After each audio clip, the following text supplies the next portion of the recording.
The rev of the engines, the smell of diesel in the air, and the roar of the crowd only means it's time for Let's Grow Polling with Jason Schultz. Powered by the Beer Money Polling Team.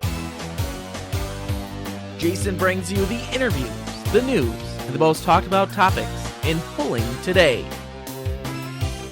So sit back, relax, and enjoy an action-packed hour dedicated to the sport of truck and tractor polling. The green flags are waving. Here now, the man, the myth, and the head cheese, Jason Schultz. Hey everybody, thanks for listening to another episode of Let's Grow Polling, powered by the Beer Money Polling Team. And again, I want to thank WRCO here in Richland Center for letting us record our show. And I got Ryan here in the studio. And tonight I have a good friend of mine, Miles Krieger. And we're going to do talking truck and tractor polling and what we want to do. And Miles is a great fan of the sport. Been around his whole life, obviously, with his dad announcing, and knows a lot of pullers. And I'm just amazed at the amount of people that Miles knows. When I get the honor to announce with him at Gordyville a couple times now, and people walk up, hey, Miles, and just all-around good guy, and everybody likes him and well-known. And he's got the Miles Beyond 300 blog he's doing, and it takes that next step, past polling, Ryan. And that's what's really neat about his blogs. And I want to help Miles do whatever I can, and I've been trying to do a better job of sharing his posts on our Facebook stuff to help get it out there. And Miles and I are in agreement that if we all work together, we can kind of take this thing to the next level. And so to that, Mr. Krieger, welcome to the Let's Grow Polling podcast. How are you, buddy? I'm doing very well, Jason. Thanks for involving me and inviting me and sort of blazing the trail for all of us here that are trying to watch the sport of pulling continue to grow and reach more people. Certainly appreciate and admire what you're able to do with the webpage and with Facebook and your podcast and everything. So, like you said in the introduction, we both have kind of a mutual approach and thought, and that is to let everybody else see what we already know about pulling, and hopefully together we can do that. Yeah, I think the more we talk to pullers and the more what your blogs really do is it really shows that they're human beings. The pullers are human beings. They have jobs, but it puts that personality on them, Miles. So if I've read your blog and I go to a big poll where I see a big Grand National puller or your Women on Wednesday blog or something like that, I feel like I know them more, Miles. You know what I mean? It's like I know that person. I know that they have 3 kids and they live in Indiana or Ohio or Kentucky. You put the personal side of it together, and I think that's really, really important because we have to relate more and more with these people. I was telling you, off the air that I interviewed Esden Lane last night for one of my podcasts, and that was, honest to God, the first time I was ever nervous interviewing somebody. I mean, that's just one of those names. There are a few names in polling, Miles, maybe 10, that everybody knows. You know what I mean? Like if you say Dale Earnhardt, everybody knows who Dale Earnhardt is. But there's only a few names like that in polling that everybody knows. You know what I mean? And I had that guy on the phone last night, and that was pretty cool. And that's what I think we need. We need more blogs from you, Miles, and we need more interviews from all of us doing these podcasts, and just more pictures and more videos. And I just think with the social media coming up and the live videos we're able to do now, and starting to look at some YouTube live streaming for our shows, I just think we can do a lot more. And I really always looked up to you as a forerunner with ideas and stuff like that. And like I said, your blogs are awesome. You're a heck of a good announcer. And tell me what you're thinking. Well, I appreciate that. I thank you for the compliments. You know what? First and foremost, let me at least send my thoughts out to Esden, and then certainly praying for him, and hate that he's going through what he's dealing with. But he's a very strong man, and hopefully he can find his way to better health through all of the treatments, and his doctors can find a path to help him feel better. So certainly my thoughts are with him. But pulling has always been a big part of my life. As you said, my dad sort of started things off for me, but my whole idea was I didn't want to really be Butch Krieger's son in this sport. I wanted everybody else to help me figure out a way to get there, and so the webpage sort of inspired that and allowed me to find my own sort of roots.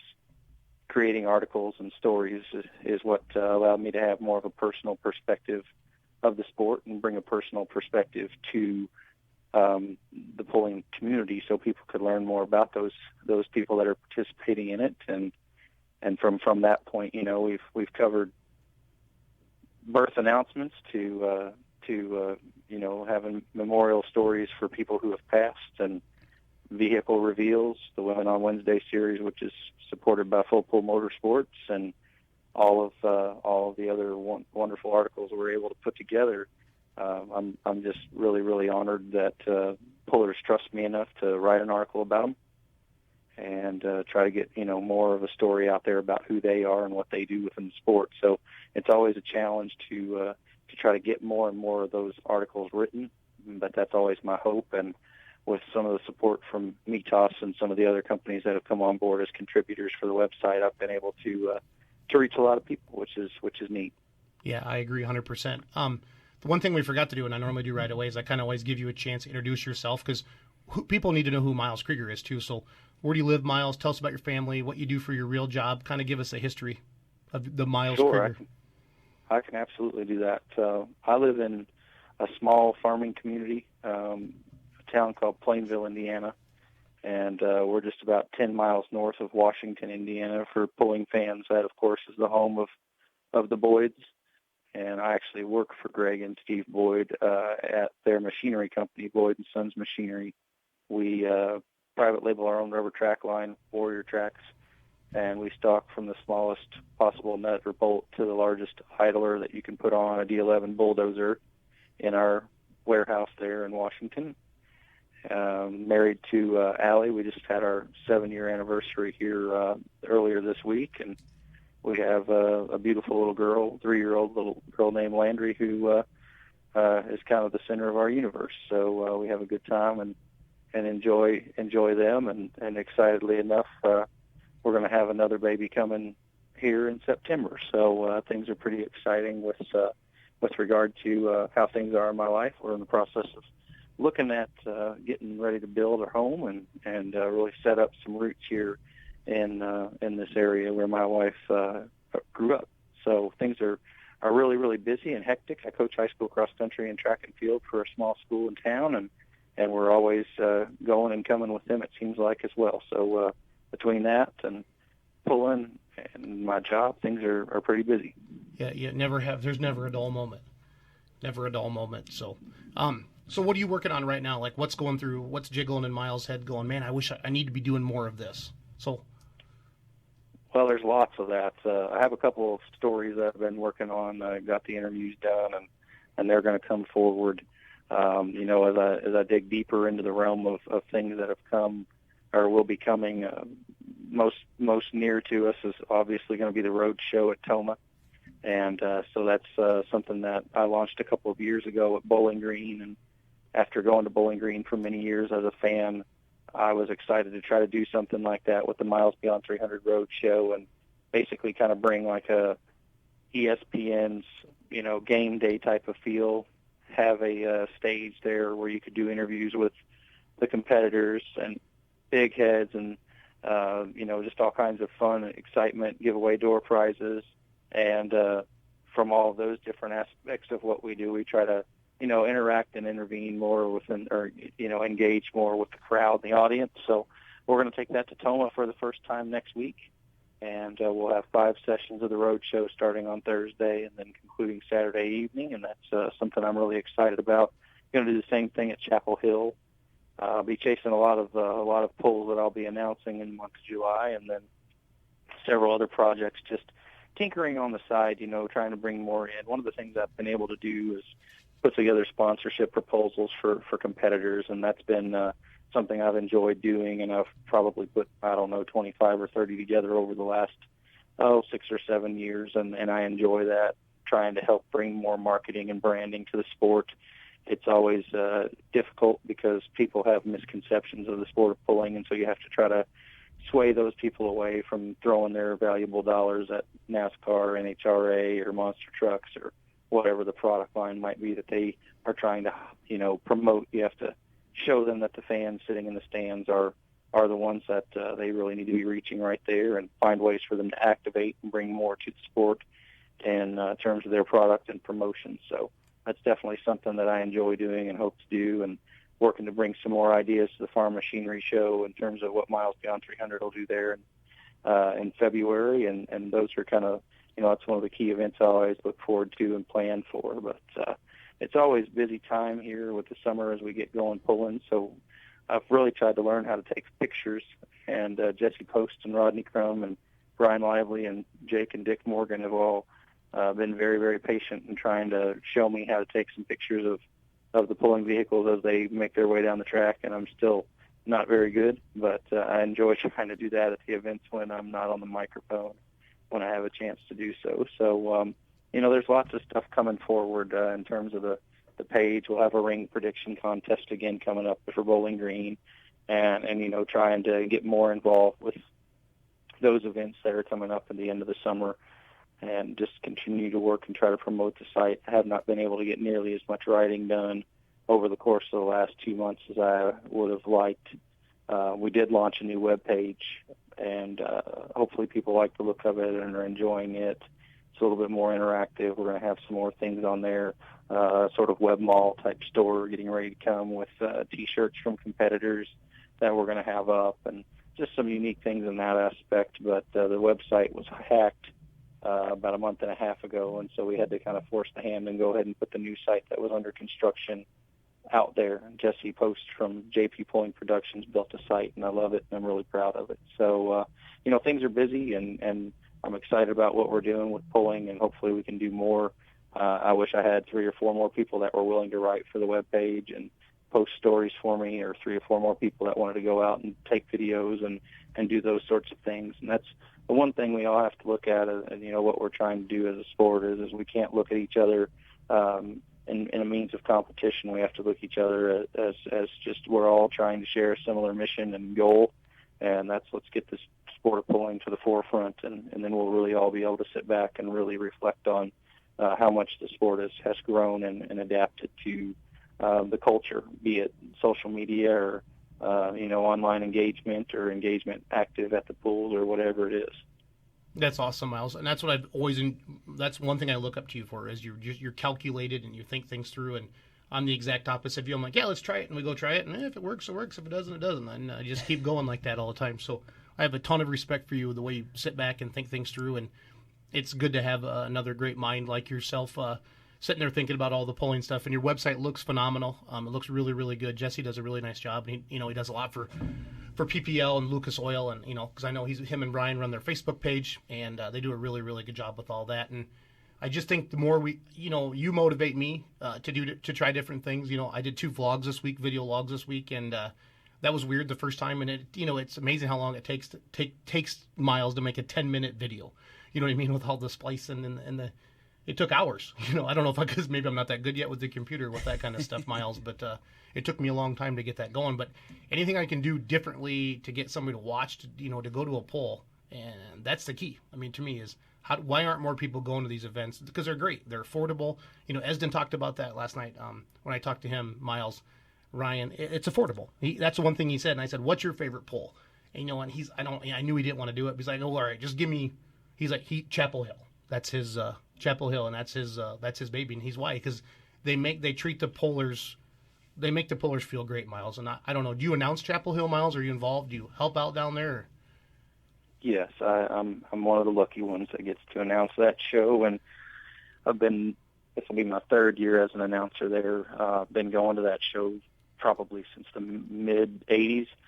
And enjoying that show very much. But that's exactly right. The guys in the orange shirts do a fantastic job of just reaching out to the fans, and it starts off with getting their community involved. One of the local ladies in town has a meal for all the competitors the very first thing they do on Friday at noon, and from that to all the involvement, the high school teams helping with parking and crowd management. The whole town sort of revolves around that, and it's all for a good cause. The Lions Club takes the money that they have and puts it back into the community and back into the school corporation. They help to fund a lot of things, and with all the stuff that they do, I've watched as that facility has continued to grow from the first year that we went down there in the mid '80s to now. It's unbelievable how different it is and how much they can accommodate things. They did make a big change this year. For the format there, and the 2-wheel drive class won't be competing, and they're going to bring the Pro Stock class in. So for many years, I know that had fans asking about Pro Stocks coming, and so Pro Stocks are going to be down there this year. And with Chapel Hill, it is. I mean, I agree with Esden. Every one of them is different. when you probably look at things your way in terms of your proximity and what you see, your favorite pool. It might be totally different. It might be for this reason or that. If you're looking for the largest crowd, you're looking for the most competitors and that sort of thing, there's no question that Bowling Green's the way to go. And from an announcer's perspective, working in front of a crowd of over 20,000 people, it's unreal, especially a Saturday night crowd when you're in a pro stock pull-off or something like that. I mean, it's just remarkable. But Chapel Hill, a small town, maybe 4,000 or 5,000 people, and they'll bring 12 to 13,000 in there on Saturday night and have the thing packed to the gills. And it really says a lot for their promotion and for the history of it. I think this year might be the 40th or getting close to that point for them. And so, those events, I agree with Esmond, that can easily be a lot of people's favorites. And for that reason, like you said, good competition, of course, but the hospitality, good old Southern hospitality. Well, I think more than anything was just the overall, he knows where all the money's going, it's through the Lions Club, I think he mentioned, and all that. It's just That's right. Great. So he said, you talked about it, Miles, a little bit, how everybody's so involved together with it, and everybody pitches in, and you're starting to see that at these polls as they grow more and more, and that's what it takes. You get community involvement. When you can double or triple the size of your town, for a weekend, it's good for everybody. It's good for business. It's good for gas stations. It's good for hotels, restaurants, everybody. It's good for the economy, and everybody wins on that deal. So. Yeah, no, there's no question. And, just the things that have continued to grow from there as a young man going there to now. I mean, the show has definitely evolved and grown. It's one of those deals where they have to tell people no. They have to set really strict requirements because unlike most of the NTPA Grand National events or even a Super National event like they have, it's an invite only because it's a twofold thing. It's a single track, and they pull 5 Grand National classes. And so for parking perspective and for the length of the show run, you kind of have to limit that. So they have sort of like a procedure that they have to follow, and you have to become an NTPA Grand National member, apply for a license, and attend X amount of events before you can be accepted to compete. Wow! So it's an elite Grand National Bowl. Absolutely, yeah, for sure. If they're in the points hunt, they're going to be there, obviously. But then that last 3 or 4 spots that they may have to fill their fields, that's kind of a selection process to get to that point. And Miles, Ryan Zolik here. What are you looking for? As we were talking about Chapel Hill, we're on the NTPA Grand National Circuit and Super National Circuit. What are you looking forward to as you make your way up north here next weekend or in the upcoming week here for Tomah? Yeah, so I guess I'm a little biased, and I love Tomah. I have only been to Tomah one time, and I kind of have to preface this by saying I did not go up there to work. I went up there with my very close friend Jared Nelson and his wife and her sister and their brother-in-law. We left from Illinois and went up there for the poll that year. This was 2012, and we had just an amazing time. And Jared won the first hook. He won, and then on the second hook he finished 6th.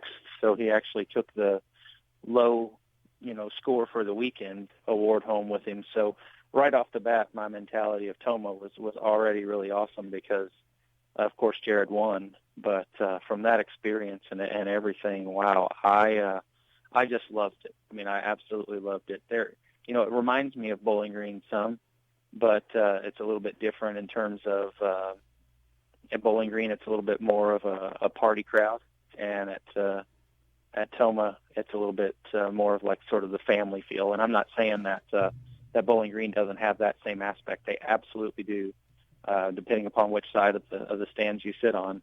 But I just felt for Tomah, I just really enjoyed it and had such a wonderful time up there that I really wanted to go again. I was trying to convince Jared to go again, and that was in 2012 that we went. That was an Olympic year, obviously, so if you follow track and field or anything like that, like I do, it's always kind of every 4th year is a big deal for me because it's an Olympic year, and then just so happens that my wife and I were expecting a baby when I was up at Tomah in 2012, and we're expecting a baby now, so which I don't think really many people know. I haven't really told many people that we were expecting a baby, so that might be kind of we're releasing that news right Breaking now. news right now. I'm really excited about doing the road shows with you, Miles, because I'm going to help you out a little bit Thursday night, and I want to watch it. I wish hang out with you more, but I told you I'm heading down to Mound City Friday morning right away to announce the Champions Tour, and they got some Silver Series. I think we have Champions Tour pros and four-wheel drive mod trucks down there, maybe one other class. I got to look at the sheet again, and then we're bringing the Western Series and the Silver Series. But I've been involved with that poll now the last 3 or 4 years, and to watch that grow as well. It's kind of fun to Chris Weigel and Mitch Corbin and the Mound City Fire Department down there. Again, like 1,200 people in this town, Miles, and the poll's huge. You know what I mean? They come out of the woodwork. I've never seen that many people just come out of anywhere to go to a poll before, and it was a hoot. But really excited about working that road show with you, and then I want to be able to help you out in Bowling Green as well with that, because I know you're not planning on being there because of the baby. I don't know, was I supposed to say that, Miles, or? It's all right. It's all right. All of that information's it's going to get out there, so we need to be able to share it, and that's fine. So I really want to be able to help you as much as I can with all this, because like I said, you're so professional and you're good at all this, and that's what we need to show, that side of it as well, because you got to have the fun side of it. You got to have the party side of the track, and you got to have the family side of the track too. And one thing I've been working on more this year is the family side of it. So I've only had 2 polls this year with Badger State, Miles. It's early in the year, and but I have taken my hero cards, and I've stood right underneath the announcer stand, and I've had the announcer announce, hey, all the kids that want a free hero card, come on up to the and I got them, and then the kids are getting autographs and stuff like that. So that's one thing we need to work on too more. I mean, I know some of the bigger polls, Miles, they'll do the autograph sessions for the kids and stuff like that. And then Ryan was over at the house the other night, and we were looking at some stuff, and I'm going to get a mascot. I'm going to get a mascot costume, and I want to have fun with the kids. I was watching the Philly Fanatic, Miles, how he screws with the announcers and the umpires and stuff like that. The entertainment, every show I've recorded, this is number 18, Miles, for Let's Grow Pulling.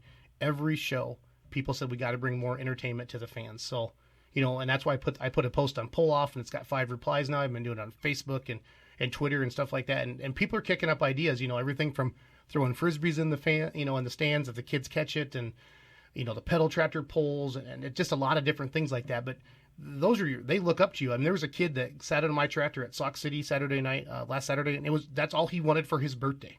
And they waited until 11:30 to get into the pits, because certain pulls, the pits aren't, you don't have access to. More of, I don't know, Miles, where you go to pulls, but more of our pulls, you normally have access to the pits, but there's a few it just doesn't work out. You know what I mean? Like all the seating's on one side and all the pit stuff's on the other side. For safety reasons, you can't let just people go walking everywhere either. So that's one thing too, personally, I've been doing as a puller and as a promoter is kids. And I've always let every kid sit on my tractor, but I'm trying to do more and more and take it to the next step. If they have that picture of my tractor in their room and, that's cool to them, I was trying to go back to what I remember being a kid, and that was what, Ernie Ropp. I talk about Ernie Ropp a lot of my shows. Ernie Ropp is my idol, the Iron Elk. And I even told Esden that last night. He kind of giggled a little bit. He's like, well, we battled it out a couple of years, but, I grew up 30 miles from them. My dad bought machinery from them, so we'd go down, and I'd always get to see the pulling tractor. And that was just awe.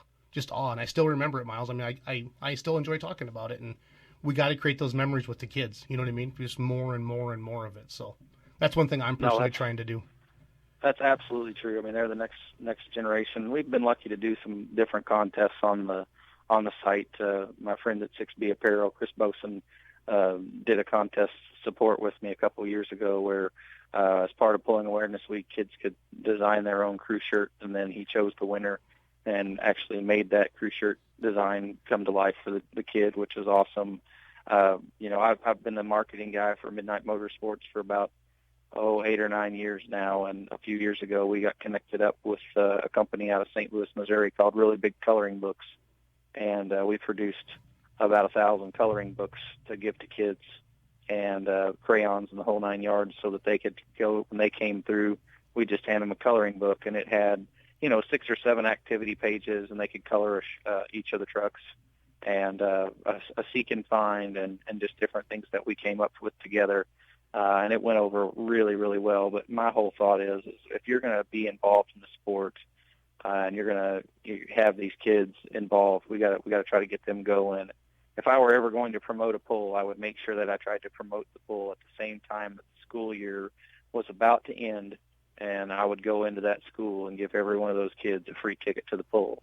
Mm-hmm. And try to get those kids to come and get tractors out there in the parking lot. Try to get a little bit more involvement that way, so that the kids can convince mom and dad, hey, it's worth it. And then, my whole perspective on that is there needs to be like a fun zone for kids. You need to get kids in there, and there need to be bounce houses and the whole 9 yards for a kid, because once they get there, I have a 3-year-old, and I love her more than anything, and she'll watch a tractor pull for a little while with me, but after a while, she wants to go do something else. And so you don't want them just to have to sit there the whole time either. So something else that they can do would be awesome.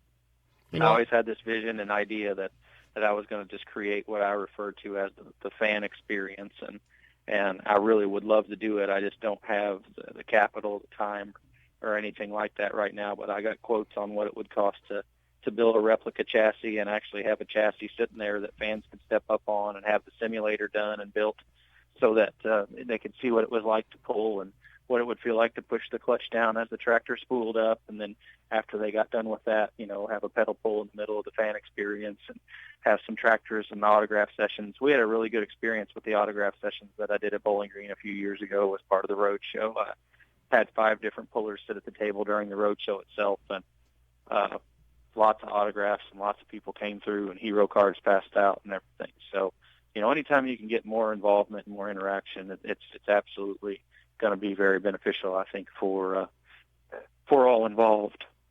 How do we get new fans though? And I get a lot of compliments, and I get critics as well, and they're like, Jason, you're preaching to the choir. The only people that listen to your show and watch your Facebook page and your website are pulling fans.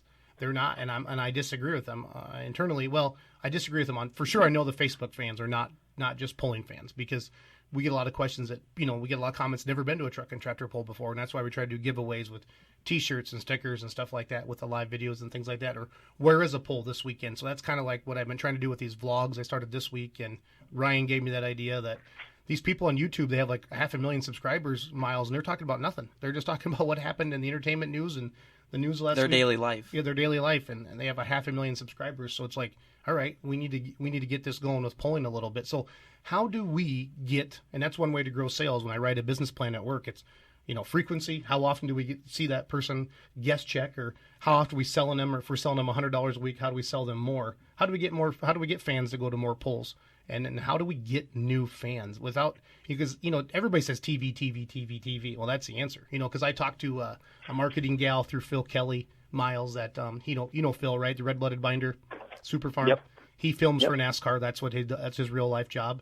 And, he has his own production company, and he flies around the country filming NASCAR races. And we talk a lot, him and I do. And he said, I got this gal that, she knows a lot about marketing. And so I called her and I'm like, hey, I got all these Facebook fans and da-da-da-da. She's like, how many times have you been on TV?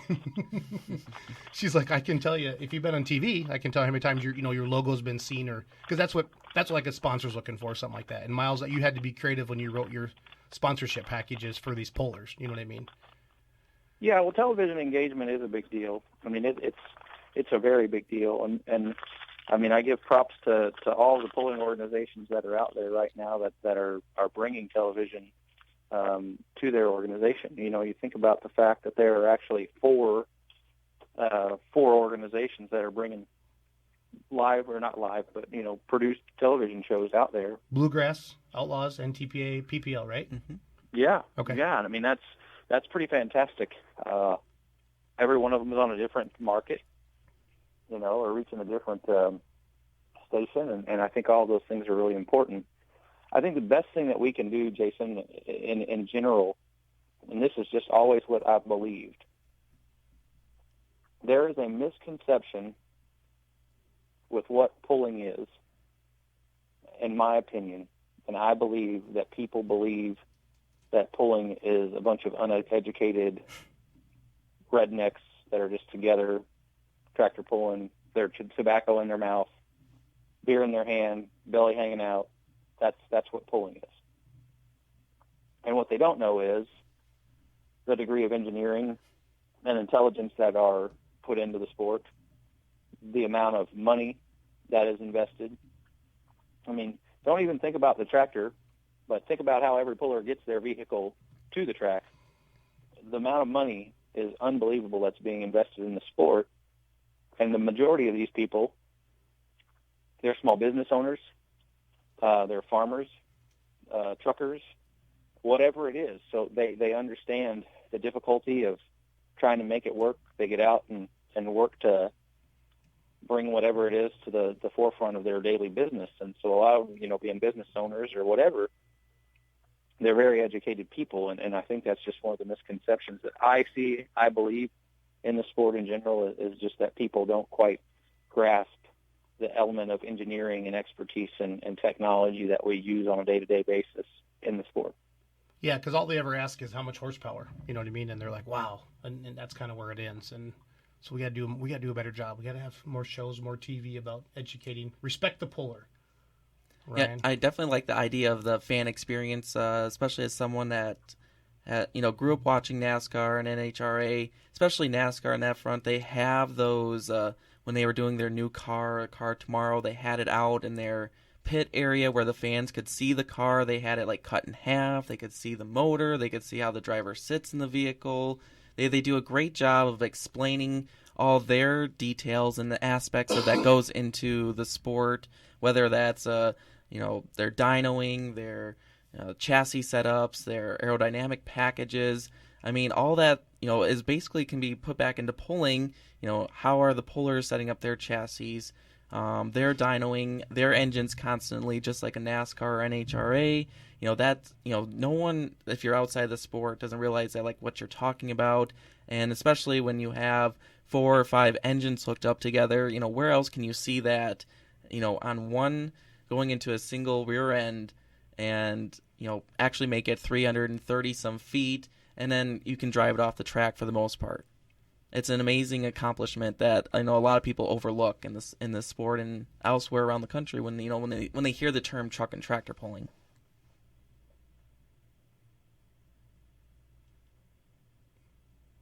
Did we lose Miles? Nope. Nope. Did we lose him? Nope, you didn't. Okay. Just my cheek hit the mute button. I'm sorry. That's fine. That's okay. Well, last night I was guilty. I talked over Esden like 10 times, and I felt terrible about that because you don't want the dead space, but you're on the phone and you're like, is he going to talk? Is he going to talk? So that's okay. So good. Yeah, that's my error there. But we're going to forgive you. You think about those misconceptions and the ideas that we want to try to change. How do we as announcers do a better job of grabbing those fans?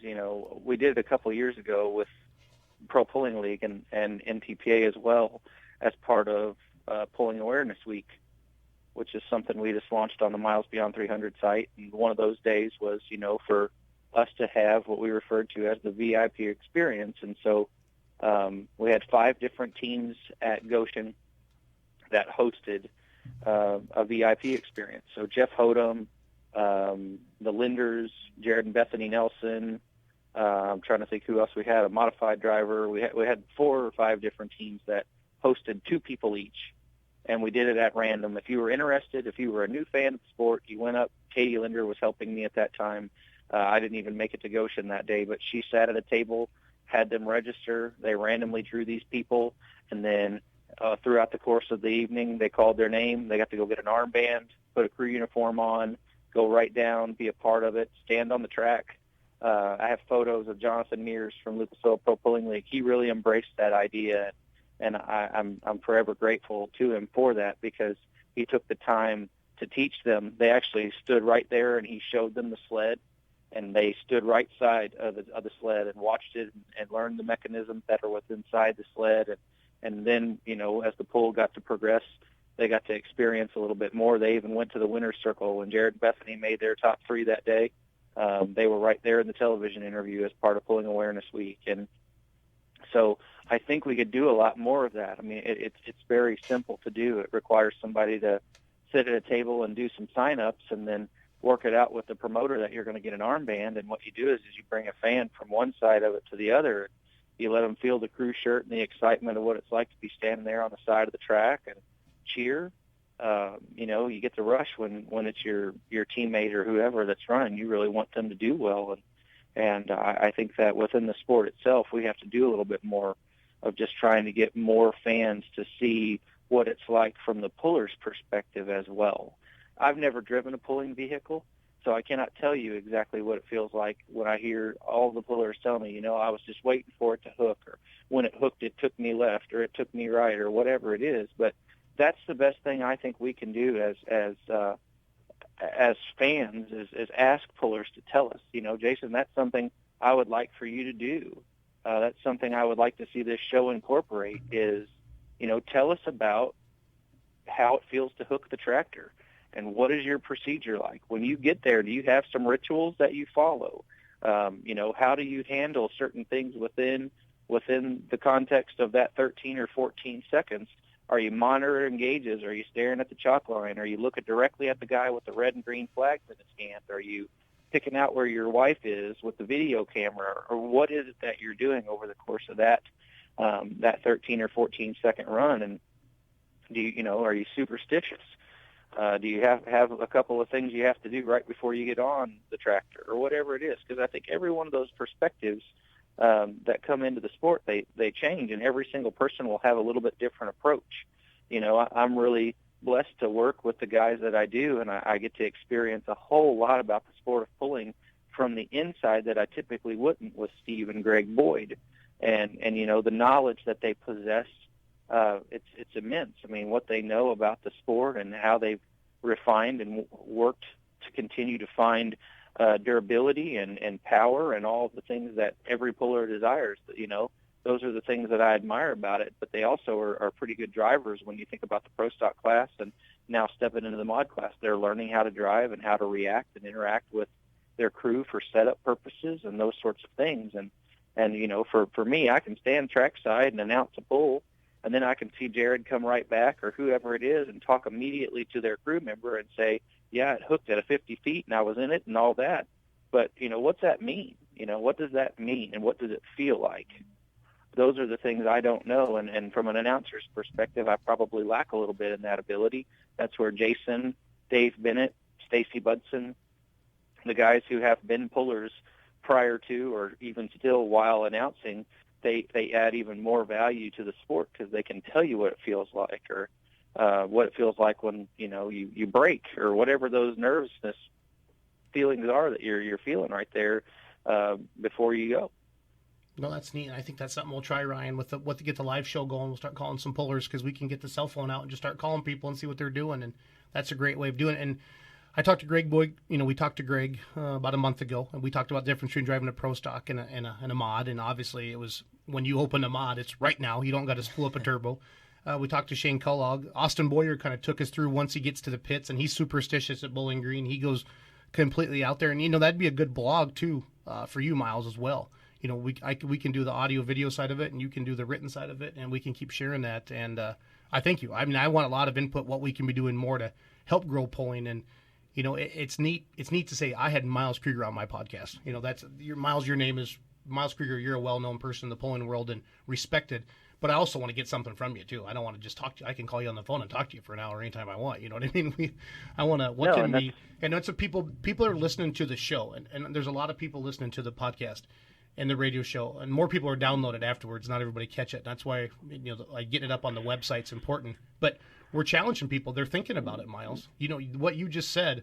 People are going to think about that, and hopefully the trickle down effect. We just can get it one at a time. But somebody really needs to grab the bull by the horns and, like you said, if we can get these VIP experiences set up. And I've had people say you need to create a video game, like an actual.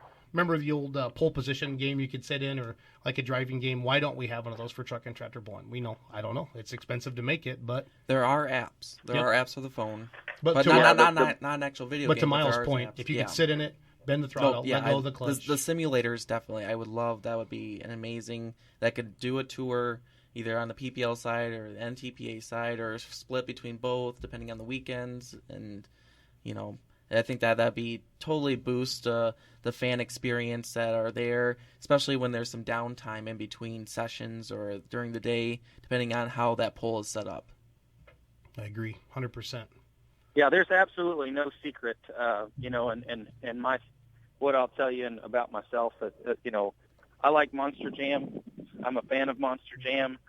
I think what Monster Jam does is awesome. And, for instance, one of the things that they do at their events is they have the ability for people to take a photo with inside a chassis. So they climb up, get in the seat of the chassis, and then from that point, get their photo taken, and then after they've had their picture taken, well, then they go over to this little booth and they choose which truck they're in. And so the lady at the booth can say, okay, do you want to drive Gravedigger, Maximum Destruction, Monster Mud, or whichever one it is. And with that, they can immediately snap their photo and then superimpose them straight into that shot. Wow, that's cool. All right. So it makes a big deal. I mean, when you take your 3-year-old daughter, your 8-year-old nephew, like I do annually, I take them to Monster Jam. And, you know, the experience, it's all about the kids. They start coming out with these Gravedigger discs, and they're tossing them into the crowd, and all of the interaction that the Monster Jam drivers have.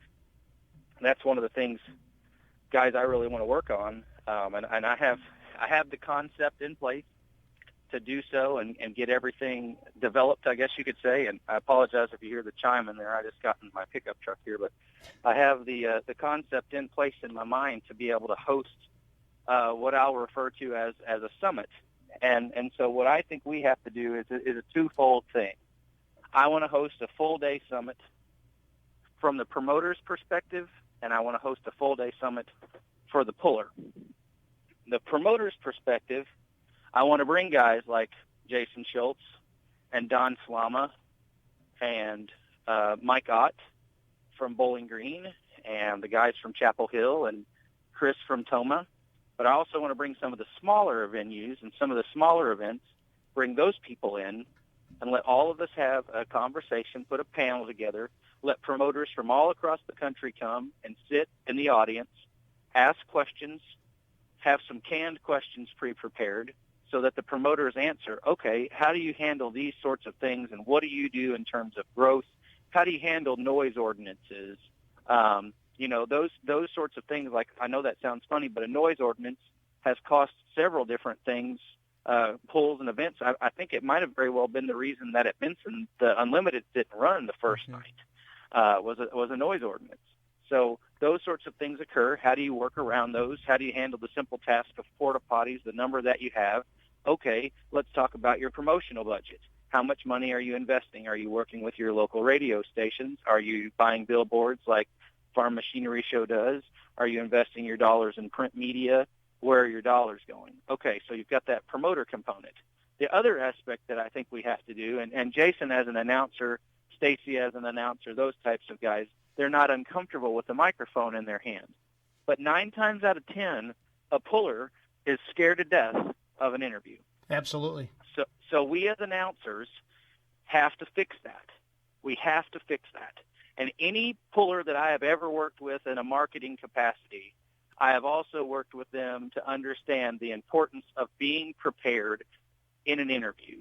If you call Jeremy Nelson, if you call John Mumal, if you call Jared Nelson, Bethany Nelson, any of that Midnight Motorsports team, and a couple of the other guys that I've worked with, if you call and ask the question, okay, what have you learned and what are you prepared for almost always in an interview, it is for them to manage the interview themselves. So while the announcer is there with the microphone, Jason poses the question, then what do you do? How do you go from where you're at that point to where you're trying to get? So for me, if I say, well, what do you think of the crowd tonight as an announcer? Well, they should know right off the bat, the first thing they're going to do is thank the hosting committee and the sponsors of that committee. And then they can talk about what a great town Hillsboro is or wherever. And then from that point, they want to get to their local sponsors or their team sponsors and the people that are helping them to be there. So regardless of what the next question might be coming, regardless of how long the interview is, if another motor's running, they're going to get to A, B, C, D, and E. They know these are coming. We've got to thank our sponsors. We've got to thank our team. We've got to thank the local hosting committee. We've got to thank. And so then from that perspective, once we've got that prepped in our mind, the next question, we don't have to worry about getting any of those things in because we got them in off the bat. So if the next question is, tell me what you thought about your pull tonight, you've got that new chassis, it's really reacting, or you changed your configuration over the winter, or whatever, then you know right how to go from that because you can just answer the question and you don't have to worry about, oh gosh, I didn't thank so-and-so. Yeah, because now you got them in their comfortable spot. They're talking about the things Yes. they like, because they got the, in their mind, the tough stuff out of the way. Absolutely. It's a twofold thing. Once they get going in the interview, they're more comfortable. They've got that first answer, that first question behind them. So they're not uncomfortable anymore, and they can continue to progress throughout the interview. If you start the questioning off right off the bat and they don't know what to say, you've lost them. You've got to continue to keep them engaged. So as a puller, if the puller's prepared and the puller understands this is the direction we have to go, regardless of who the announcer is. And the sad thing is while there's a lot of us that are blessed to be able to do some traveling and go to a lot of events as announcers, a lot of events are still having their local guy come in and announce who's a radio disc jockey or a television disc jockey or television host or anchor or whatever that doesn't know anything about the sport, and then they're forced to do the interview. And that's when, sometimes it's uncomfortable or whatever you want to say. But our pullers can't be afraid. And that's what I'll say is you watch Tom Mintz, you watch Dennis Anderson, you watch the interaction that they have with the hosts that are working the Monster Jam events. All that person from the Monster Jam show says is, wow, great job tonight. You're now number one. You're in the hot seat. And then what does Dennis Anderson immediately do? He yells to his crowd in Houston, the whole capacity crowd, what do you think, Houston? And he gets the crowd going. And he gets a loud rise out of them. And then after he's got that, well, what's his next point going to be? He knows right off the bat that he's going to thank Houston. He's going to talk about Gravedigger. He's going to get all the fans to go and get a digger disc or go get Hot Wheels or whatever. They're coached and prepared and planned, just like a production of Disney on Ice or whatever. Those guys driving those monster trucks and those ladies driving those monster trucks, they know what they're doing. They know how to get the crowd. They know how to get those people engaged, and they know how to keep them coming back for more. And we've got to do that. We can't just have it ran really good, worked really hard. We can't have those kind of answers. We can't have the monotone. We've got to have some excitement and some just general thrill for the sport, or we're losing the opportunity. Somebody said on a previous show, we don't have enough personalities in the pulling world, and we don't. And I honestly, the only one person I can think of is Jeff Hurt. He's one guy who excites me. Because he doesn't back up the tractor as fast as he used to, but he'd always pull up about 200 feet and back up about 30 mile an hour. You know what I mean? But that was something different. He pumps his fists. And I think, Miles, part of it is because it's not a production yet. And we're pulling against our friends. And if we do want to pump our fist or something like that, we're going to come off cocky. Do you know what I mean? Instead of, we're not playing to the fans as pullers like we need to. We're playing to, I wonder what my buddy's going to say. And I honestly think that's a big part of it because we're so tight. We're so tight with the people we pull with in our class. I mean, everybody wants to win, but we're such good of friends. And we need to, like you said, if you could teach everybody, Miles, or get this message across that, hey, we're just here to pump up the crowds and have a good time. You know what I mean? Because that's what it's all about. Because all those, like you said, the Monster Jam people have been coached by marketing people and sponsors and, and stuff like that. But there's nothing here to motivate our guys. I got fourth, the track went away, and that was it. But I have never seen a lot of really good interviews on any of and I'm not picking on anybody, but I have never seen, we kind of stand there, they look nervous, and like you said, they don't come out of their shell enough. And that's something that, man, you hit that. I can tell you're very passionate about this, and I don't know. Well, sure. I mean, LD Nation is a primo example, and I'll throw this out there. A few years ago, probably 5 or 6 years ago, LD and a guy named Spears were really, really battling back and forth in the unlimited modified class. And I remember point blank those two guys jawing back and forth at each other. They weren't brutal rivals, but they were back and forth jawing at each other. And then afterwards, LD ended up down in the mulch in the middle of the winner's circle on his knees because they were wrestling. And I swear to you, I absolutely loved it. I mean, it was absolutely, captivating. It caught my attention. I was looking right at it and watching it. And you're right, Jeff Hurt, I refer to him as the wild man. So anytime I get a chance to announce for him, I always tell folks, he's the guy who's the fastest to the sled, and he's the guy who's the fastest off his tractor. Yep. If that tractor booms, bangs, pops, has a flame, whatever, he comes out of his belts faster than you could ever imagine. But he's also a guy who gives you some energy, gives you some excitement. He's a good competitor. In winning, he gives you a great interview, but sometimes in a defeat, he can give you a great interview. And so the reality of it is we have to get these personalities and we have to get these guys to come out of their shells and develop that, I don't want to take Matt Clemens' term, but that alter ego within the sport of pulling. I love the idea of friendship. Some of my best friends are pullers. I don't ever want to deny the fact that they're involved in the sport and that they are competing against their cousin, their brother, their friends from childhood. I get that. But we have got to be able to put together a story and mold it a little bit more. We've got to be able to get more people to understand what it is. One of the things I wanted to do, and I just haven't been able to find a date to do it, was put a pull on down here.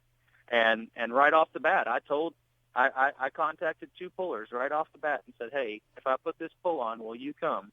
And they said yes. And I said, here's what we're going to do. If I put this pull on, I'm going to pay you to come here a week beforehand, and we're going to get it arranged with the school corporation, and we're going to go and we're going to do a little bragging rights type of thing. We're going to park the trucks out front. We're going to get these kids to choose, just like, I don't even remember what the movie is. Oh, goodness. One of the movies there a couple years ago, you could choose what team you chose for. It had Kristen Stewart in it and Robert Pattinson and those guys. They chose. Oh, like the Teen Wolf or like a. Yes. It was like the vampire movies. Yes, that movie. Whatever that movie, that series of books or whatever was called. Twilight. Twilight. Okay, so you could be, team whoever. I don't know their names. I don't watch the show. But needless to say, they had shirts. So my whole thought was, okay, kids get to come here. We're going to have these shirts. We're going to have design contests. They're going to create posters. And we're going to do all of this incorporated within the school. And the trucks are going to be out there, so they're going to look right at the trucks and choose which one they want. And then when we get ready to promote the pull, before the pull gets going, they're all going to come. They're going to bring their T-shirt. That's their free admittance into the pull. They're going to bring their sign. That gets them a free hot dog. Mom and Dad come in. They get to buy all their stuff. And then as they sit there in the bleachers, we're going to bring out our two people that are part of the duel. And those two guys are going to come out and jaw a little bit. And they're going to talk a little trash. And then we're going to unload the wagon a little bit and let those guys make these huge passes down the track and put on a show for them. And then within the context, you'll have another pull going on. So my thought just off the top of my head was, let's see if I can get, Van Hazley and Shane Kellogg to come. And I had this whole T-shirt design in my mind and the whole idea of it and promotion of the duel and the whole 9 yards. But finding a date and getting it all together, it's just not very easy right now. It seems there's so many pulls. You don't ever want to book on top of all of them in the area, and you want to make sure that you have a chance to get all the fans to come too. But as part of that, and as part of this duel, I wanted to have a tug of war. And I wanted to bring all the local high school athletic departments in and let them choose their top 5 meatheads. And we'll put $50 or $100 or $500 or whatever you want on the line and let those guys all get together and have a tug of war, and the winning high school athletic department gets $500 from it. So you're getting your kids to come in to watch their buddies in the tug of war. You just got to find ways to get them to come more and more and more involved. And I think if we could do that, find the contributing reasons for what the pull would be going for. Like that was one of the things I wanted to do, is raise more money for the athletics departments at the schools around here. I coach at the high school level. I understand kind of what it looks like around here, and I thought maybe that would be a good idea to try to generate some income. But just in general, if we can get the pullers to be more excited, more animated, and a little bit more outspoken, we can get ways to get more people to come and be involved in the sport and see the sport for what it is. I think the future is bright. Do you do a lot of interviews at the polls you're at, Miles? If I can. If you go to most of the polls that I'm at, I tend to be down on the ground. I do not like being in a booth. I'm just not comfortable being in the booth. I want to see it. I want to hear it. I want to feel it. So I typically am right down in the mix of things as an announcer. I think some of that comes from track and field. I announced track and field meets for the NCAA. Just 3 weeks ago, I was in Florida for the Division II National Track and Field Championships. And watching a track and field meet, sure, you can be in the booth and watch, but when you're down there and you can see whether or not a kid's laboring or see, how flushed their face is or what their cadence looks like in the middle of a race, you can kind of get a little bit of a read as to what you think is going to happen, and you can kind of share that with the fans. And I certainly enjoy being down in that realm, so I've kind of adopted that mentality and brought it back to pulling. When I announce a tractor pull, I want to be down in the middle of it all as well.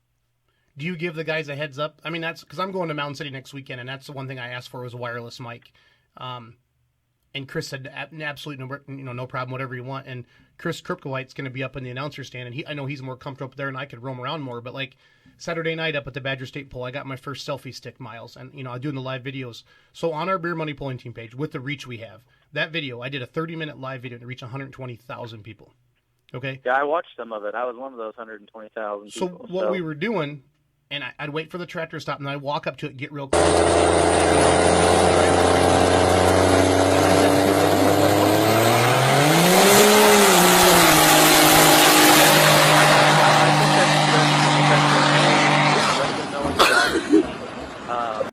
At a lot of those events when you go, and that I've been to Bowling Green, and they kind of educate the guys to let them know that there are going to be some of us down there, and we'll likely try to grab them if they've just taken over the number one spot, or if they've unfortunately experienced some sort of breakage, and we need to update the fans as to how they're doing, that kind of thing.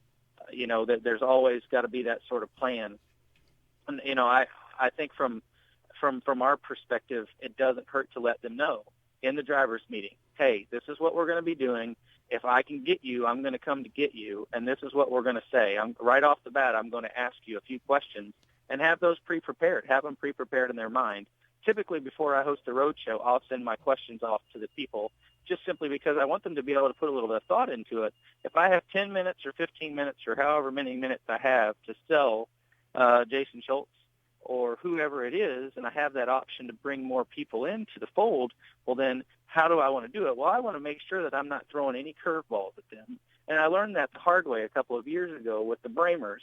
I brought Jason and Jeremy Bramer onto the stage at Bowling Green. And unfortunately, one of my comments that I brought to them, it just triggered a memory about their uncle who had passed. And I didn't intend to do that. And I did right off the bat. And I felt really bad about it because I got both of those guys sitting on the stage kind of emotional in the middle of this interview. And you don't ever want to blindside them. That's how you lose their trust. You want them to trust you, because if they know the next time they see you, okay, Jason's going to stick to his word and he's going to come right with me and we're going to discuss these three topics, then it makes a world of difference and there's an element of comfort there. I think that's one of the things with my dad. When you think about people interviewing announcers that are going to be interviewing, I think people know that my dad is going to stick to the basics and he's going to keep those guys right there in his wing. And, I've learned some of that myself. I've had my fair share of being able to do some interviewing in Bowling Green the last 2 years. And the thing that I've learned is when you win Bowling Green, the waterworks flow for a lot of those guys. I've held some pretty strong men up in the middle of the winner's circle as they get emotional. And you just kind of have to steer them through that and make sure they know that's just part of it. You got to be proud when you get to that point. My goodness, you just won Bowling Green. You should cry a little bit. No, absolutely. And then that's one thing too. I mean, with Badger State, I'm the first person to ever really kind of get outside the box, because I'm an outside the box kind of guy. And I know everybody, they saw me with that camera and they were like, oh no, here we go. What's Jason going to do tonight? But at the end of the day, I'm just trying to promote polling. And the fact that people could be up, that close to a tractor, seeing it live like that, that was really neat for them. You can read all the comments that are just flying on there when I'm doing these live videos. And I think we need to do more of that and more of that. And yeah, and I'm going to start talking to the drivers more about, I've learned a lot just talking to you tonight, Miles, about what I need to do better. But I'm going to talk to them at the drivers meeting. I'll do that at Mountain City next weekend. Hey guys, I'm going to be out on a track. I'm going to have this microphone. I want to get the crowd going and stuff like that. Because what do you got, Miles? We think people go to 1 or 2 polls a year, maybe. I always say they go to 1 or 2. They go to their hometown poll, the one closest to them. And yep. And if it's not a big boy one, they might try to sneak off with a buddy and maybe drive a couple hours to a bigger poll. You know what I mean? I just think those are the numbers. I really do. No, I don't disagree with that. I think that's the thing we need to try to do. And I would love nothing more than for us to be able to find a way to engage people to want to go see another show. To how do you get to this next show? Here's the next step. I don't know if it's planning tours, like the European folks do when they come over for Louisville and they bring 12 to 15 to 20 people who want to pay for a tour. And when they land there in Louisville, they don't just go to the pool. They go and tour some of the local pulling shops that are within a couple hours away and see what it's like, and experience a little bit more of what it's like in the pulling aspect. But, from your perspective as an announcer, from my perspective as an announcer, we have to work to try to get the puller to be comfortable. And if the puller is comfortable with us, that's a start. If the puller is comfortable with the questions that we're going to bring them, that's even more. If the puller is comfortable with hearing themselves come over the speaker a little bit delayed, that's even more of a problem. So, like, that's the next step, I think, in that whole thing is, Jason, when you go there and you stand there at the driver's meeting, before you go to that point, you need to test that microphone. And you need to find out if it's really, really delayed, because sometimes we're a couple words ahead on the mic of what you're hearing. And for somebody who's not comfortable with a microphone, when it's delayed, they just want to stop. Mm-hmm. Yeah, it freaks them out. It does. And it's for us, it just kind of comes second nature. You just keep going, you're walking around, you're doing your thing, and you're not even thinking. But from their perspective, they're standing right there, and they're ready to give you their answer. And the most difficult place I've ever experienced that is at the Illinois State Fairgrounds. And it is hard, hard, hard. I struggled tremendously the first year I was there as an announcer. No, I agree. We had some, Saturday night was our American Family Children's Hospital pull up in Prairie du Sac, and that's the one pull where all the Badger State pullers want to be at. And started at 6, and we had a sled malfunction right through the first class. And Brad's sled was in town to turn their sled, so he got there. But we had about 45-minute delay, and we did everything we could to keep the fans, the place was packed. I don't know if you're watching, you said you're watching a video, and I was trying to pan in the crowd a couple of times, and we threw out all the T-shirts we could, different things like that. And that's one thing I'm gonna start doing too is at the drivers' meetings, at the polls I go to. Hey, does everybody got a shirt they can give me?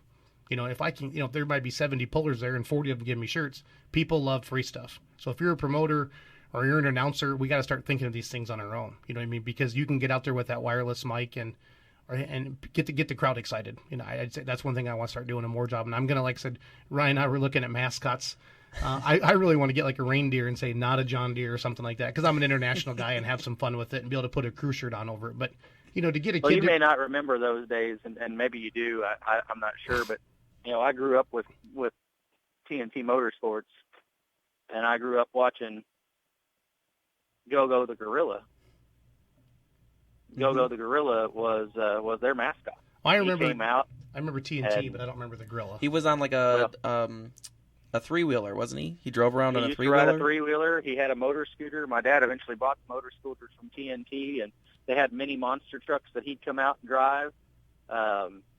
If you go to my Facebook page, the Miles Beyond 300 Facebook page, not too long ago, I shared a photo of my sister, my brother, and I at a pull with Go-Go. And so Go-Go used to come out and wreck the moped and do all kinds of crazy stuff, get the crowd going. And he always was messing around with the flagman and, dropping bananas on the track and just doing things to try to torment, but also to try to get a rise and get the fans going. And it worked. I mean, there are very few times when I am talking about pulling and talking about the sport that I don't reflect back on how far ahead of the game the guys from TNT were at the time they were. So it's too bad that we let go of that, though, because it has to start at the association level, and there's way more state associations than there is national associations. There's way more state polls with state hooks, and if you added up all the attendance, you're gonna have a lot more people going to these state shows, and that's where we got to do a better job of all that. And that's where, like with Badger State being a state association of Pro Polling League, we need to do more too. And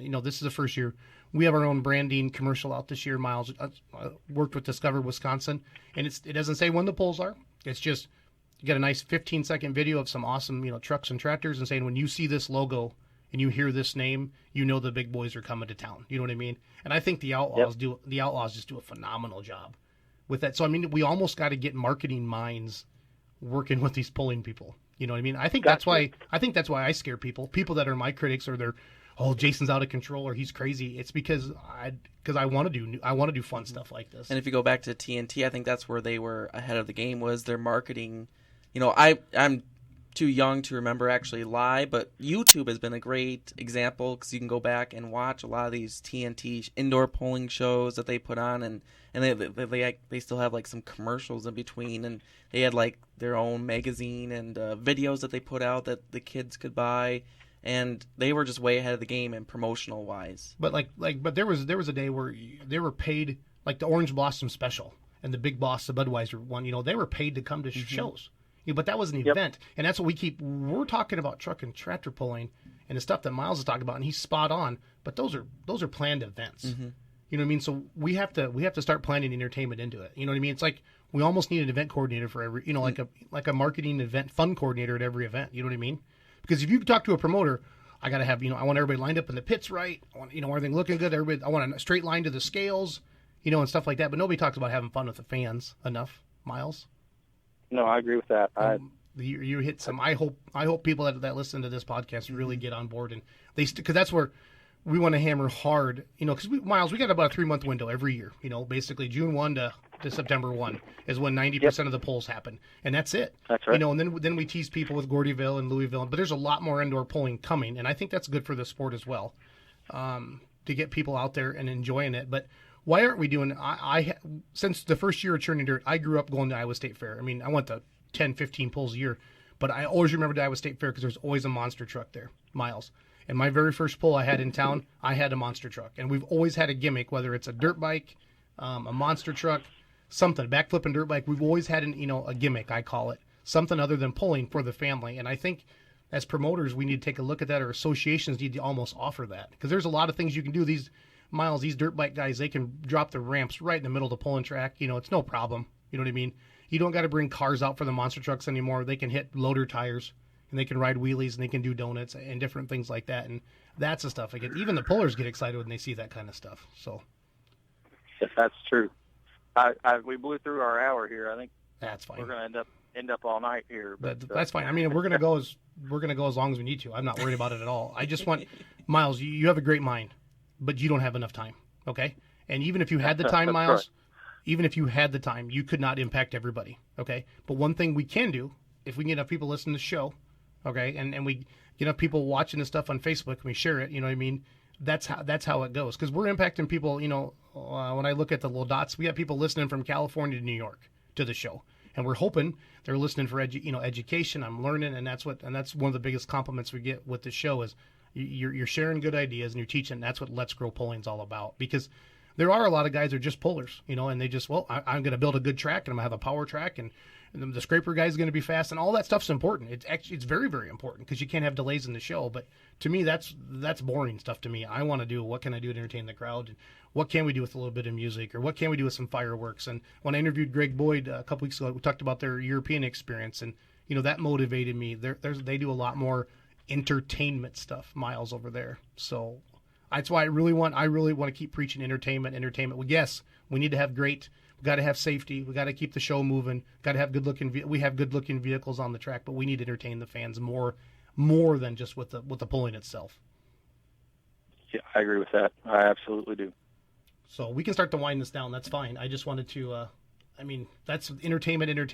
You got to, so Miles, are you for hire? I mean, what do you want people? There's going to be people listening to the show, and you talked about the sponsorship. You can write sponsor packages. I mean, do you want people to start calling you? What do you want? What can Let's Grow Pulling do to help Miles more? I mean, what does Miles Krieger want? Well, it's, pulling is what I love and I enjoy. And, there's no secret that one day my dream would be to be able to make it my full-time deal, and make my living going from pull to pull to pull, or from meeting to meeting to meeting, trying to help with getting sponsorships and trying to help with bringing more involvement to the sport. I think, one of the things we could always do is interact and engage with news outlets and media outlets prior to the week of the show, and get your pullers in and do interviews and things like that. And I'd love to be, the agent to help set that kind of thing up, the agent to get your talent ready and prepared and do that sort of stuff. And I think there's a need for it. But is there a present need for it, and is it something I can do right now? Probably not.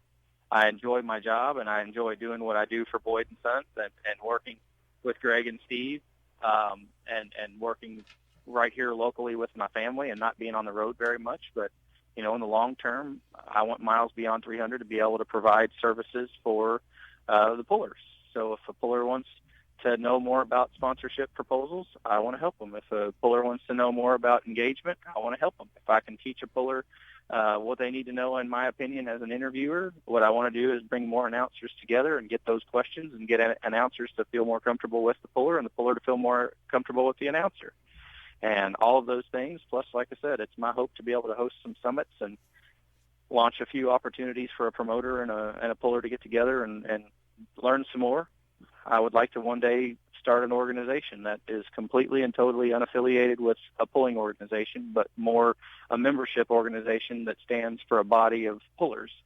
And when that puller comes together, it's almost like a puller's union in a sense, and the puller has the opportunity then to voice how they feel, not just to their organization, but to get some cohesion and some rules, regulations together so that all the organizations can have a common theme and a common idea, and this is what we're going to present as a moving forward. This is what we're going to present as our body. And I think there's an element of need for that in terms of the continued change. And I think you hit the cheek button again. There he is. I did. You hit the cheek Here button. I am back. You said I'm sweating out here, boys. That's fine. Yep, we'll wrap her up. So you said pullers with... No, it's all right. Okay. Like I said, I want to be able to do more, try to help get the pullers and the promoters and everybody together. I've learned a lot. I've had a lot of great help that people have taught me a lot. I've worked with guys like Mike Ott from Bowling Green, who has a great vision, and Jonathan Mears from PPL, and Greg Randall from NTPA, and all of those guys have given me the opportunity to listen and kind of taken me under their wing and share different thoughts and things that they see as well. But the one thing I'll tell you is all of these people that are working, be it Mears at PPL or Greg at NTPA or Mike at Bowling Green, they're all busy. They're all way, way invested in already what all of their tasks they are doing on a day-to-day. So it's not really possible for them to just add a whole nother plate of things to their list. And that makes it hard. But, from my perspective as a fan and as an announcer, I appreciate everything you guys are doing. I want to work more with you and get more involved with you in the future and do more things with you. I think, two minds are better than one and three is better than two. And if we can rally together and get a group of people together that are like-minded, and I think you and I have a pretty good mix of my being a little more reserved and you're being a little less reserved and that sort of thing. And I think that'll help. I agree. And what people take from this interview is that it's not a competition. Share your ideas, get them out there. Miles has been very, very honest with us tonight. He shared his vision, his dreams, the whole thing. And if you're a puller or you're a promoter and you just want to talk to a guy, get a hold of Miles Krieger, or call me. But it's easy to find us anymore. There's no excuse you can't do. And get over being scared, Miles. Not you, but get over being scared. Get over scared of failing. You know what I mean? And let's try some stuff. And that's ultimately what it's going to take. And I truly believe that you gotta try some stuff. And some are going to win, some are going to lose. And think of it like pulling. It's like getting a bad hook position. It is what it is. Deal with it. Like Esden Lane said, you still got to drive the tractor. Yeah. Yeah, I think there's enough pie for everybody to be able to eat in sport. And I think so for all of us that we just can't fear, what the other person's response might be or what somebody else might do. I mean, somebody hearing tonight might like one of the ideas that you or I have shared and want to try it. They do should. it. Yep, and they should. I'm all for that. Go get it. I mean, and if you can do it and you can have a high school tug of war and a duel, then my goodness, I hope you do, and I hope it works. And if it doesn't, then I want you to call us and share with us why you don't think it works and how we can fix it and refine the idea, because they're just ideas right now. Yep. Until they're actually put into motion, they're not worth a hoot to any of us. Correct. So, Miles, for anyone listening that's heading up to Tomah this upcoming weekend, do you know exactly where you'll be set up yet on the grounds? I think we're going to be on the grandstand side, and I haven't got all that finalized yet. Originally, they were talking about putting me on the pit side, but I think they've settled on the grandstand side of things. And we're going to start road shows an hour and a half before showtime. So if it's an 11 o'clock show start, we'll start around 9:30. And I'm hoping the run of show won't be more than about 50 minutes. That way, if I have pullers involved or officials involved or whatever, they can sneak away and immediately make their way right back over to whatever their duties are. But I'm excited with who's coming. We've got some Badger State guys. Josh Blackbourne's going to come speak with me. Robbie Limpy's going to come speak with me. NTPA Grand National Champion from last year in the Unlimited class, Chuck Knapp's going to come visit with me. I think there's going to be a few other really cool interviews that I'm excited about, as well as my guy from Mitas is going to be there, Jeff Miller, and he'll be able to do some interviews and discussion with regard to their new tire. Hopefully some fans will be interested in that, and we can just kind of generate some more awareness about Mitas and what they've done. But that's the last thing I kind of have to do and incorporate is all of my sponsors that have helped and supported me Gene's Machine Shop, Profab, and certainly Mythos and Pull Motorsports have been my big keys. Tedder Pulling Performance has been with me since I started the webpage. One of the very first sponsors to ever contact me. I appreciate all of them so very much, and I certainly can't do it without their help. So, for what you guys are doing, Beer Money Pulling Team, I admire where you're at and the reach that you have. I think all of us wish we could be there someday, and you've kind of raised the bar on an element of inspiration for all of us. Well, thank you. And we're taking it, it's really realized it the last couple of years, and we're taking it a lot more seriously and what we need to do and what the message we need to be putting out there. Still want to have a good time because you want to entertain. We are entertainers. That's how, as a puller, I want to be an entertainer. That's what my site to be. But we want to attract fans, young and old, to the pulls and keep growing it. So, Miles, good luck in the future, buddy. I'll see you next week in Tomah, and then wherever we want to get together, you got something going on. Let's get you on the show. But have a good night, buddy, and we'll see you next week. Looking forward to it, Jason. Thanks for having me on, and good luck in all of your endeavors. Thanks, buddy. Talk to you later. See you later. So great interview there, Ryan, with Miles Krieger, and just that's why I've been wanting to get him on the show, and we've been texting back and forth like, I'll get you, but that's a mind, that's a pulling mind, that's the kind of guy you want working for you. Absolutely, He has some great ideas, and he definitely knows. He's seen how these motorsports that are on the national scene that everyone knows about, whether that's monster trucks, NASCAR, NHRA, what they're doing. How can we incorporate what they're doing, give it a little bit of a twist, and incorporate it into truck and tractor pulling so we can get to that next level of of awareness of the sport and just bring more people to the pulls and get more people involved. And he has some great ideas that I never even thought of and that you were writing down, whether it's that getting high school athletes from around the area involved with the different activities, things for the kids, and that simulator. That I think if we can one day get a simulator for the kids to get that experience, or just the everyday fan that might never ever own a pulling tractor, an opportunity to have that same experience as the puller going down the track, and that's something definitely in the future I think definitely needs to look at. Kurt, a gentleman I met at Gordyville, gave me the idea of the simulator. He talked about we got to create that, and then I'm blessed out of my mind to be able to have the ability to afford a pulling tractor, and I thank God for it every day. Yeah. And you get to the pull and you're happy, and it's fun having a toter and air conditioning toter now and room in there and different things like that, and it just makes that the event so much more enjoyable. Mm-hmm. And having the team that I have, that I really don't have to worry about anything. I can get to the polls and really do the videos and stuff now and do the announcing and things like that I really, really, really love to do. I really love to drive the tractor, and I really love to promote and stuff like that. So I'm blessed in that with my friends and Brent and Ryan and Tyler and Michelle and everybody that goes to about pretty much every poll with us, and it's a good feeling. And and every team has that. But I hope all your pollers that are listening start smiling a little bit more. And it's not that you're mean; it's just have fun. I know you get the poll and you want to win and you get focused and stuff like that, but we got to remember that we're trying to grow this thing, and it's tough. I'm not saying every day I'm in a great mood, and I'm not, and that's part of the deal. But we got to put that smile on and have some fun with it. And the emotion side of it, I'd like to see some more emotion out of the pullers. Mm-hmm. And you're not being cocky. You're proud. You're happy. You had a good hook. You worked on your tractor all week, or you tried a new turbo, or you tried this, or you went to the dyno, and it finally hooked up to the track, or you took a couple pounds of air pressure out, or you shifted a gear, or slid the clutch 40 feet longer, or you know what I mean? Yeah, if you're getting the crowd into it after just an amazing pass, whether it's 320, 330, or whatever, everything worked perfect. Your front end was down, up in the air, all the way down the track. Go ahead and show emotion, get that crowd even more going from after. Stand up out of your seat, or whatever you have to do. So it might be the winning pass, it might be the last tractor down the class, and you took the win. So. No, and if you're a promoter and you were listening, or you're an association, you want to talk to Miles anytime, you can get a home at milesbeyond300.com, or you can send. I know he's got a Facebook page as well.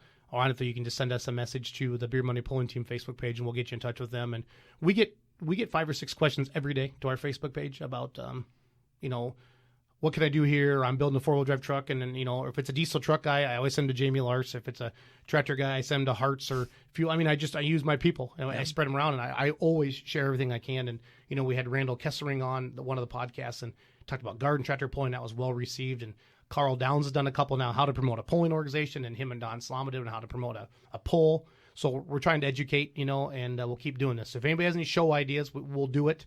And like I said, Ryan and I were trying to trying to do a live show here with some video. We want to start doing that. I want to have some call-ins, Ryan. I think it'll be fun. We'll try to get that going. I think that would definitely be the next step. Yep. Is getting those fans questions that are normally later on, right up front, and maybe if say like Miles was on, he'd be able to answer them right then. Get him on the phone, and the show can go for a couple hours, and you can stream it on your YouTube channel where you're watching, and just watch it from there. And then we'll still do some podcast recording. We're going to start putting some more stuff on the Beer Money Pulling Team website. I know Matt Ingham's going to do some stuff, and I want to talk to different promoters from throughout all the associations, Outlaws, NTPA, ECI, Pro Pulling League, any association. If you want to, because you can do these podcasts with your phones, okay?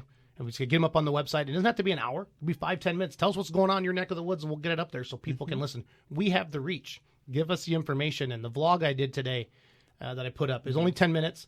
You know, and I didn't cover every poll, but I went through the national associations, and then I went through our Beer Money Pulling Team inbox, and whoever sent us a poster this week, they got mentioned. Yeah, especially if it's those state organizations, you know more about your upcoming polls. If it's something special, if it's a benefit poll, if it's what classes you have, you know more about what your specific classes are. That's going to give more personality to if you're going to do a quick little 10-minute thing about your upcoming schedule for the weekend, and that's going to make it even much more enjoyable for those that are in that area to figure out what's going on, depending on where you're listing from across the country. Yeah, 100%. And the more information you can give us, the better we can do. Like, I went to YouTube, I got Hutchinson's video, their TV commercial.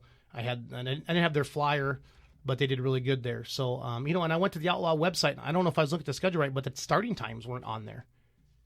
So, and I went to the Facebook page and looked at Ravenna, Nebraska's this weekend. That's a big poll for them, one of their big ones, and I couldn't find a start time. So, I don't know. I looked on the Facebook page and they didn't do the events, but I haven't been on the website in a while. Yeah. Well, I'm really impressed with their website and that marketing agency they have helping them, and this new app they have now, and that's what we got to do. If you can't do it, find the people who can do it for you, and that's where I'm at. Ryan, that's how we got to be friends. Yes. I'm not good at this radio, this running equipment and stuff like that, and we bought all the equipment the other night to start doing the live shows and different things like that. So that's what it takes. So if you're out there listening, if you're a little scared, just call me. Give me a call anytime. I'll talk to anybody anytime about pulling and try to give you some ideas and try it. And try to get some sponsorship to try some of your ideas you want to do. It isn't always about just money. Just ideas. Keep trying, promoting and sharing. So Beer Money Pulling Team, our website's beermoneypulling.com. That's where you can find all of our podcasts. And we're starting to do a lot more on YouTube, Ryan. So you need to subscribe to us on YouTube.